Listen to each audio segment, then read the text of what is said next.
cells undergo this VDJ arrangement to express a mature B cell receptor. Can you just translate so that? Yeah, sure.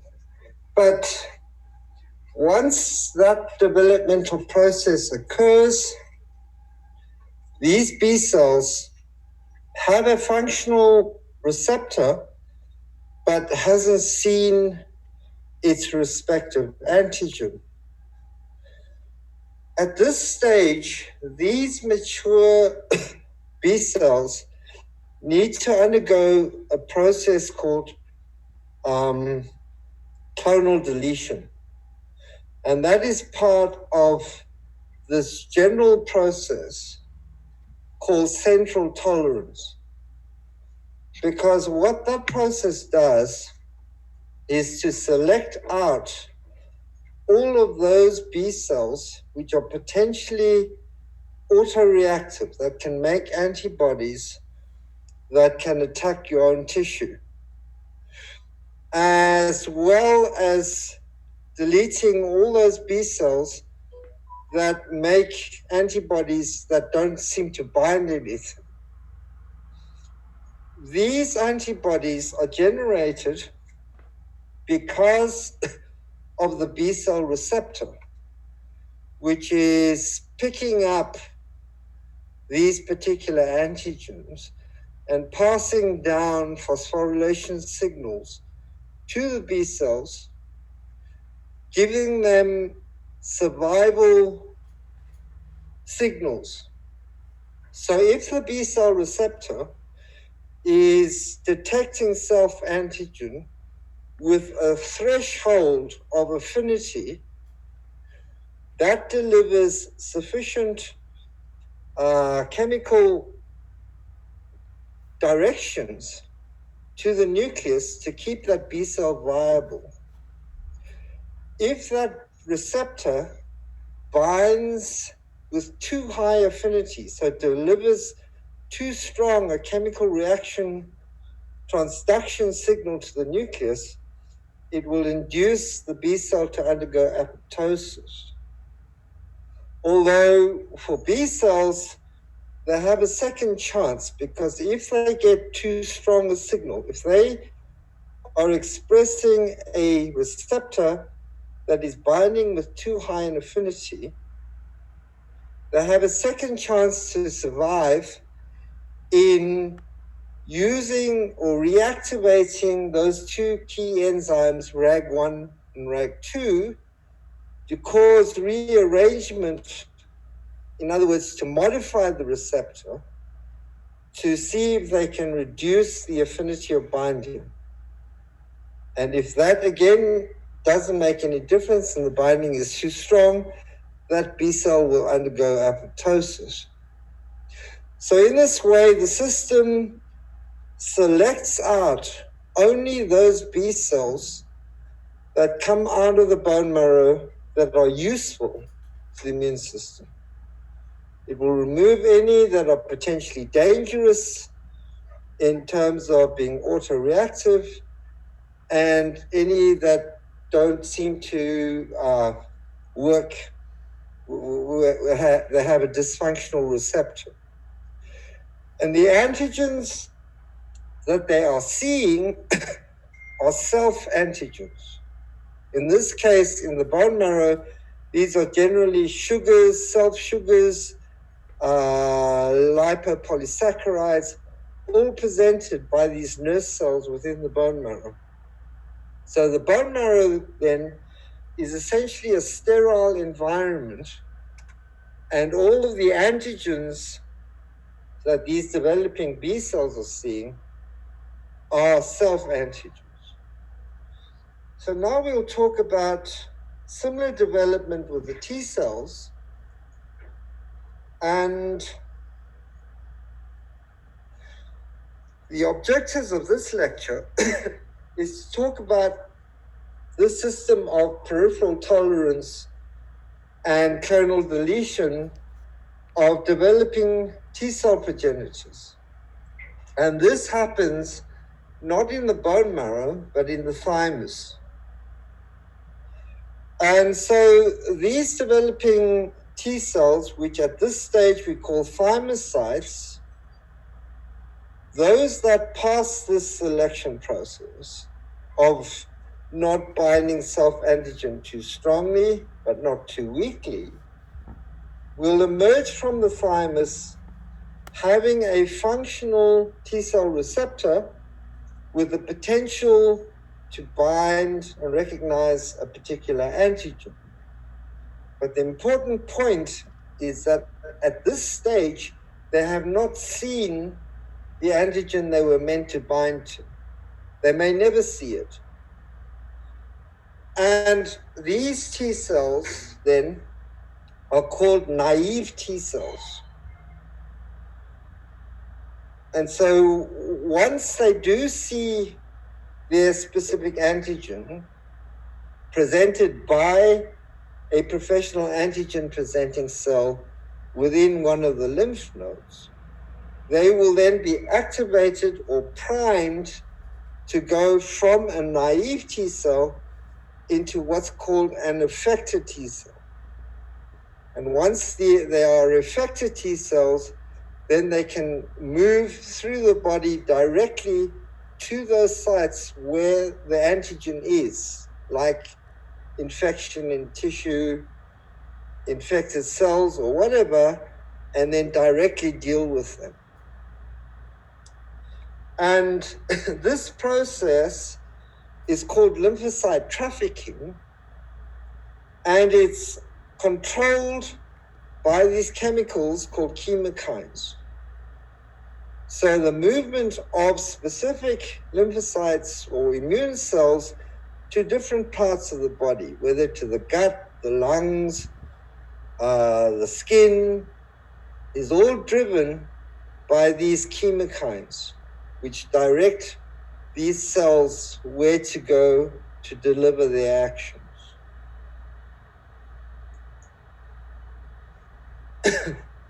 So within, as we recalled in the first lecture, the primary lymphoid organs are the bone marrow, which is primarily the nursery for all stem cells, but also for the development of B-cell progenitors, and the thymus for T cells.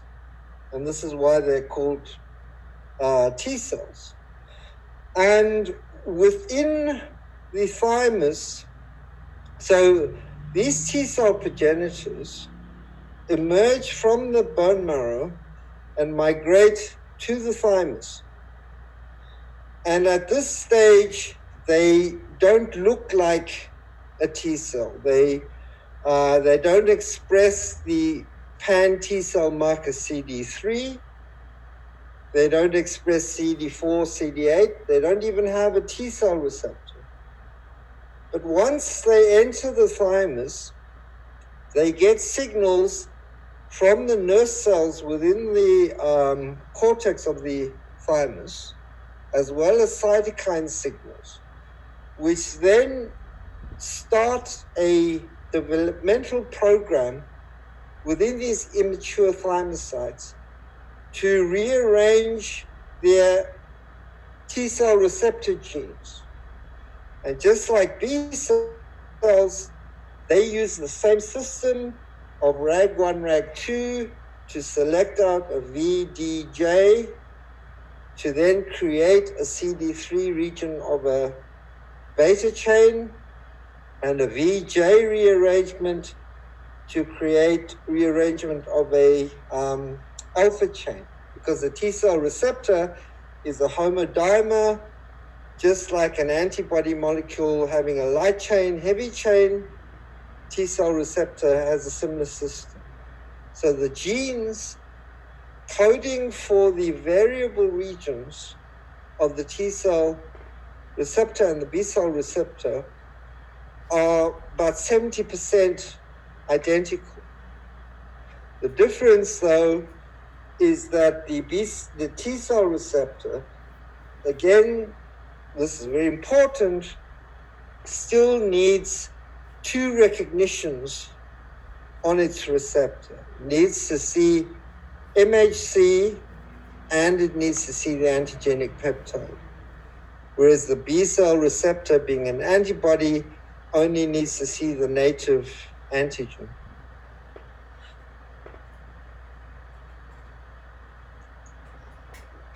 This is just to remind you of the primary lymphoid organs, the bone marrow and the thymus, and the secondary lymph nodes, the secondary lymphoid organs, the spleen and the lymph nodes. So within the primary lymphoid organs is where this process of what we call peripheral tolerance happens, where all of those immune cells which emerge from this nursery of progenitor stem cells is selected to remove out any potentially autoreactive cells. And so that all the cells that emerge from that are known as tolerant to the body's self-antigen. Later on in the course, you will learn about secondary tolerance, where because this central tolerance mechanism isn't 100% effective, you still get potentially autoreactive cells coming out of the thymus. And so they need to be controlled when they get to different parts of the body, like the gut, to prevent T cells from attacking the normal microflora of the gut, food, and so on.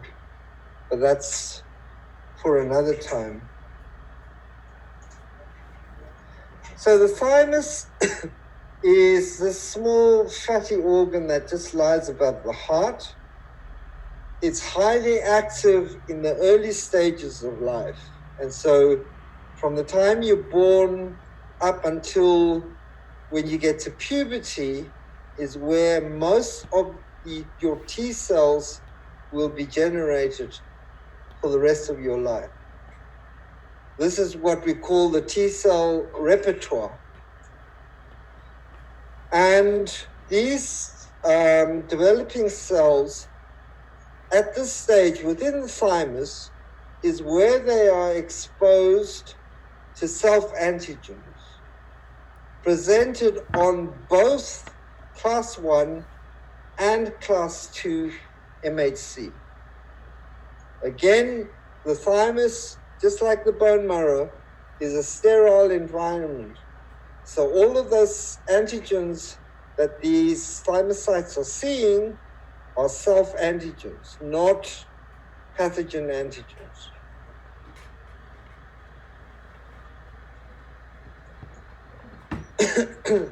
The way the function of the thymus was discovered was that through genetic breeding, scientists managed to create this mouse called a nude mouse, obviously because it doesn't have any hair. And with these mouse geneticists, what they look at is at this stage, they were studying the MAC system. And what they do is they graft bits of skin from a donor onto the recipient, just like you do a heart transplant or a kidney transplant or whatever, and see if the immune system of the recipient accepted or rejected that skin graft. Now, in most cases, if you graft a bit of skin from this nude mouse onto what we call a wild-type mouse that has a normal, healthy immune system, after about a few hours or even a day, that grafted skin would start to necrose and then die because the immune system of the wild-type mouse is rejecting that graft because it's seeing the MHC antigens on that graft as being foreign. Now, when you do the experiment the other way around, taking skin from the wild type onto the nude mice, you find that that graft actually survives for a few hours or even a few days. And here in these experiments grafting onto this nude mice, they can graft bits of human skin, cat, chicken, chameleon, lizards, frogs, the whole animal kingdom onto this mouse. And it will accept that engrafted skin for a few days or much longer anyway than a normal wild-type mouse. And the reason for this is because these nude mice are born without a thymus. So the conclusion then is without a thymus, you don't have functional T cells, and without functional T cells, you are unable to reject non-compatible MHC antigens coming into the body. And in fact, in human system, you get certain kids who are born without a thymus, and they suffer from this immunodeficiency disease called the George's syndrome, where they can suffer from frequent virus infections, fungal infections, all reflecting the lack of an effective cellular immune system. Again, just to repeat this important point, that all T cells are recognized by the expression of this marker CD3, and of the pan CD3 cells, a proportion express CD4 and recognize antigen in the context of class 2 MHC, and CD8 cells recognize antigen in the context of class 1 MHC. And this is just to show the T cell receptor recognizing this MHC peptide antigen, which is composed of a heterodimer, so of an alpha and a beta chain, where the alpha chain is similar to the light chain of an antibody molecule, and the beta chain is similar to the heavy chain in that the beta chain undergoes VDJ rearrangements to create CDR regions here on the antigen binding site. And the alpha chain undergoes VJ rearrangement to create CD3 regions in its MHC antigen binding site as well, right? And that this mature T cell with a functional T cell receptor recognize antigen here in the context of class 1 or class 2 MHC presented by these professional antigen presenting cells, which in this case is a dendritic cell. Another important point to note is that just like the B cell receptor, the T cell receptor is just a recognition structure. It has no intracytoplasmic signaling molecules, and so it needs the activity of CD3 to associate with this to transduce the signal into the T cell to make cytokines or become cytotoxic once it sees antigen.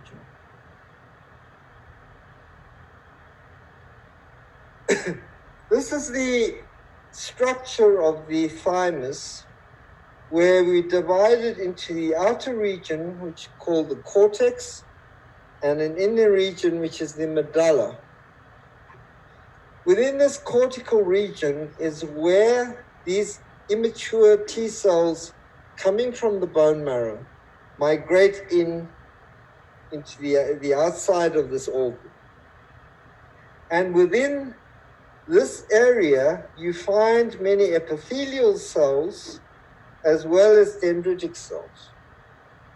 The epithelial cells function to provide cytokines to drive proliferation of these thymocytes in the form of an important cytokine called interleukin-7, but also to deliver signals within these thymocytes, which at this stage are bare. They don't express CD3, T-cell receptor, CD4, or CD8.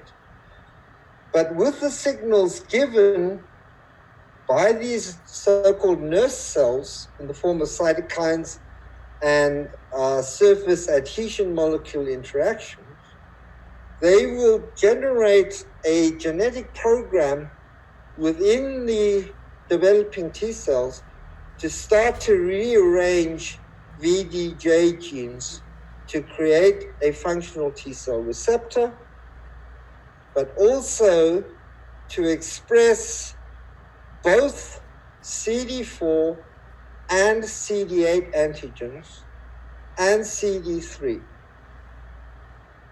right?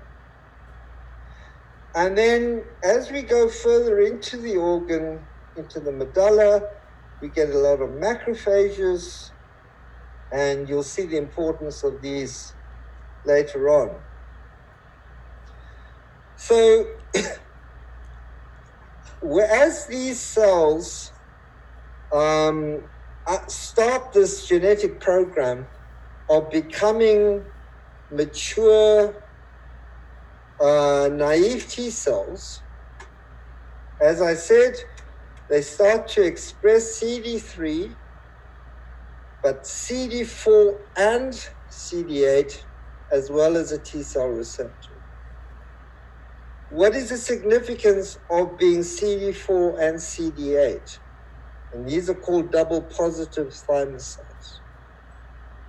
The significance of this is that these double positive cells now recognize self-antigens presented on both class 1 and class 2 MHC on those dendritic cells within this cortical region, right? And so because these cells are getting or binding to self-antigens from both CD4 and CD8, they are getting threshold signals from either a CD4 or a CD8. And whichever signal delivers the strongest stimulation causes that cell then to downregulate or remove the other receptor.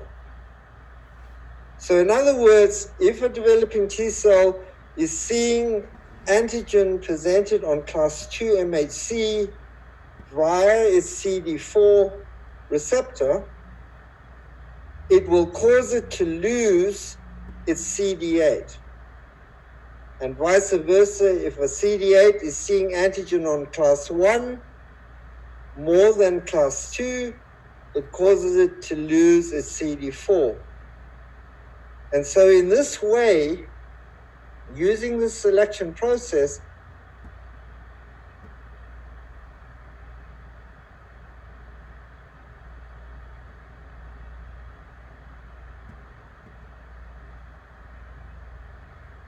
positive cytotoxic T cells, right? But the other restriction in this process is that the strength of the affinity of that T cell receptor for self-antigen determines whether this T cell survives or not. So if whether it's a double positive or whether it's a single positive, if that T cell binds to self-antigen too strongly, it's going to undergo apoptosis and die. If it's not binding at all to self-antigen, it's not getting enough signals, viability signals to the cell, and it will die. only those T cells which bind to these self-antigens with moderate affinity, getting sufficient chemical stimulation, will survive this process. So the bulk of the cells of the thymocytes that emerge in the system die by apoptosis. And this is the function of those macrophages in the medulla, because what they do is just to phagocytose all of those apoptotic cells. So this process of removing out all potentially autoreactive or non-functional T cell receptors is called clonal deletion. And that happens in the bone marrow with B cells as well. With B cells, we have another process which you'll learn later called clonal selection. But that's to do with another process, and that is to create B cells making the highest affinity antibodies.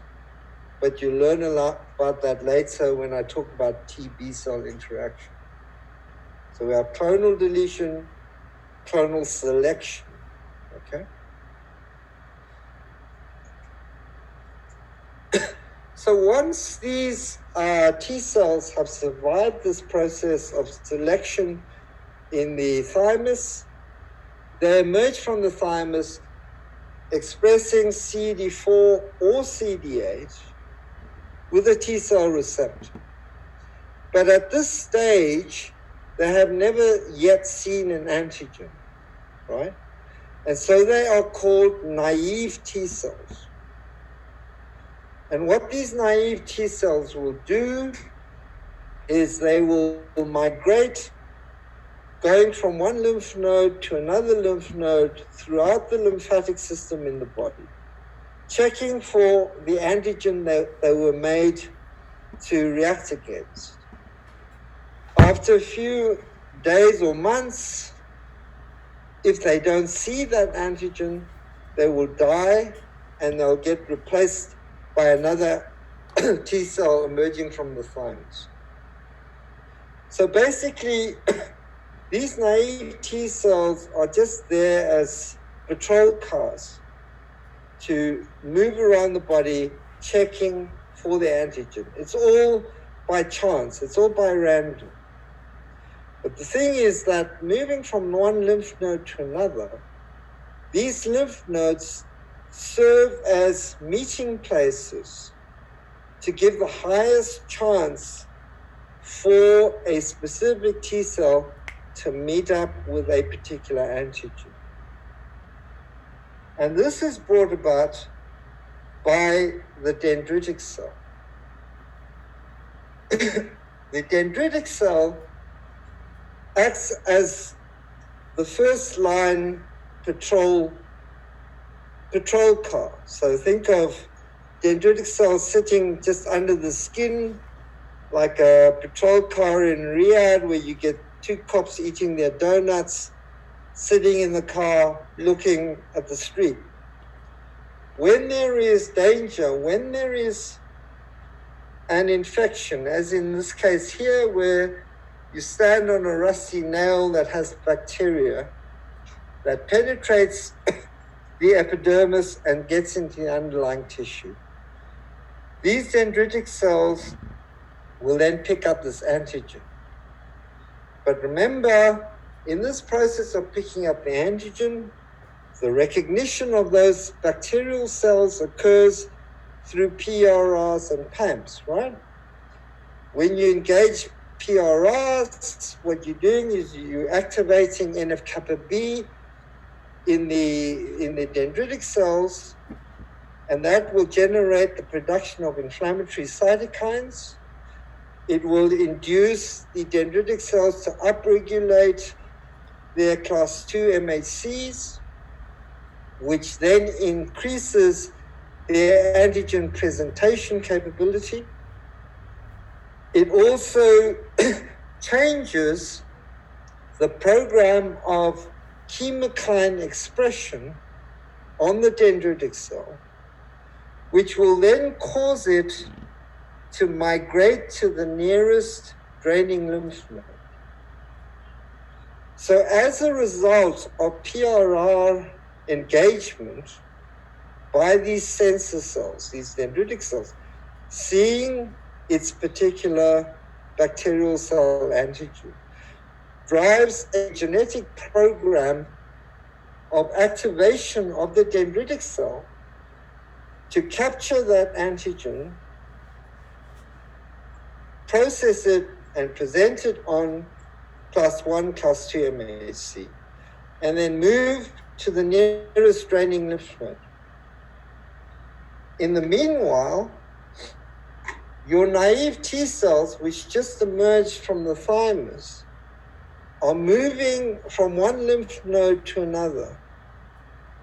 And if they come to this particular lymph node where those dendritic cells captured that antigen on the foot and migrated to this particular lymph node, it is then where you get a meeting up of the specific T cell that recognizes that particular antigen on the foot, right? And with the signals delivered by the dendritic cell in terms of the antigen presentation on class 1 or class 2 MHC, as well as additional signals, cytokines, co-stimulatory molecules, it drives the differentiation of the naive T cell into another program, causing that naive T cell to then become what's called an effector T cell. Some of those changes include, one, inducing that effector T cell to divide like crazy. So in this way, by causing rapid cell division, you are expanding the number of antigen-specific cells which are needed for this infection from, say, 1 in 10,000, which was what the frequency of that T cell as it emerged from the thymus. When it sees the antigen, you're driving that frequency from 1 in 10,000 to 1 in 100 or even 1 in 10. So in this way, the system makes maximum use of precursors that once they needed to drive a huge expansion program of these specific cells to deal with an infection. Once the infection is dealt with, then those T cells will start dying off. And so we'll get back to low frequency reactive cells. Okay? The other point too, though, is that within these lymph nodes, when those naive T cells see the antigen presented by the professional antigen presenting cell and then differentiate into these so-called effector cells, they will then be redirected again by a set of chemokine receptors, where they will no longer migrate from one lymph node to another looking for antigen, because at this stage they have been activated to see their particular antigen. And so through a different program of chemokine receptors, they will then move through this lymph node into the blood or into the lymphatics and then home straight to the foot where this antigen happens to deal with the threat. So the redirection of movement, once an antigen is discovered by these cells, is mediated through the action and expression of these chemokines and chemokine receptors. This whole process we call lymphocyte trafficking. This is a cartoon showing a normal situation where you have these T cells moving from lymph node to lymph node, sniffing out their respective antigen on these dendritic cells. You can see these hairy type cells. So on these hairs is where you're getting multiple MHC molecules expressing antigens, self-antigens or pathogen antigens. If the naive T cell's not seeing the antigen, it'll detach from that dendritic cell, move to the next dendritic cell, sniff around for any antigen. If it doesn't see anything there, it'll move to the next lymph node and start the whole process again. This just highlights this process of lymphocyte trafficking, where we have a lymph node here with antigen presented by a dendritic cell to, in this case, the CD4 T cell. So the T cell, via its T cell receptor, is seeing the antigenic peptide on class 2 MHC presented by the dendritic cell. We'll start with this first. So then once it recognizes its specific antigen and gets the appropriate signals from the dendritic cell, it matures into a functional activated effector T cell, which then emerges from that lymph node into the bloodstream, and then again through the action of chemokines enters the tissue where that antigen occurred, where the infection occurs, where it can directly deal with infected cells through the production of cytokines, which is the main function of the CD4 cell. A CD8 cell in the same lymph node seeing antigen on class 1 MHC presented by the dendritic cell, then gets activated into an effector cytotoxic T cell.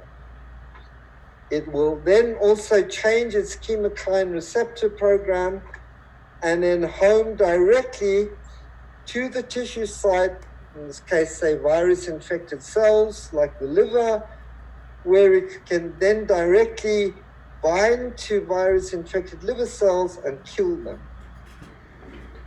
So we have, before this, the naive T cells, and here we have the effector T cells.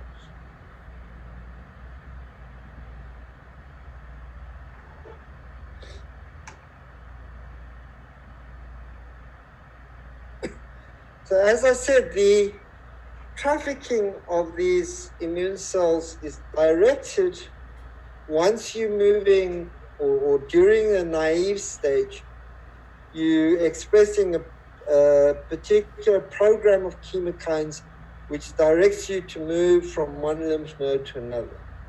Once you get activation signals from the antigen presented by your dendritic cell or macrophage, it will activate that T cell to go from a naive T cell into an effector T cell, then expressing a different set of chemokines. And so I just want to say something about these chemokines. They're a very confusing thing to study, not as bad as cytokines, but just don't take too much attention on them. But when you look in the scientific literature, wherever they define or describe a newly discovered set of immune cells that are involved with the gut or the lungs or whatever, they will give details about its chemokine expression, which gives an idea of what parts of the body these cells work. Right? But all you need to know is that there are 4 major groups of chemokines. called CC, CXC, C, CX3C. Now, from your basic biochemistry, you remember that for amino acids, we have a single letter code for every amino acid, yes? Do you know that? So for C, the amino acid is cysteine. And what's the characteristic of cysteine? It forms disulfide bonds when it's adjacent to another cysteine residue. So because of that, the characteristics of these chemokines is that they form these links based on the number of cysteine residues they have and how close they are to each other. So we have C chemokines, two pairs of disulfide bonds, so they're called CC chemokines. One similar to the CC, but here you've got any non-C amino acid separating them.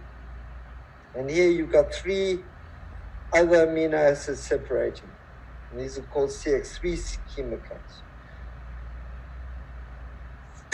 The one general term is that we can define certain, this is not an absolute rule, but in general, neutrophils get recruited by CXC chemokines, monocytes by CC chemokines, and lymphocytes by CC and CXC chemokines. But the important thing to note is that these chemokine receptors can be upregulated during an inflammatory response, so they change based on the infection situation. If you get an inflammatory response, all of these cells can change MHC as well as chemokines, just to show that there is direction or activation of an ongoing cell immune response going on.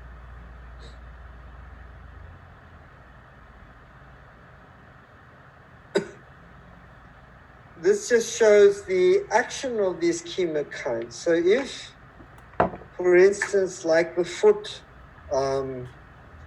story, that you have infection in this tissue where these bacterial antigens have been taken up by the macrophage. Through stimulation of the PRRs, the macrophages are activated to make particular chemokines. These chemokines diffuse out into the tissue, into the surrounding circulation, and these migrating cells, via the chemokine receptors, pick up these chemokine signals, causing them to migrate to the infection site where they can deal with the infection.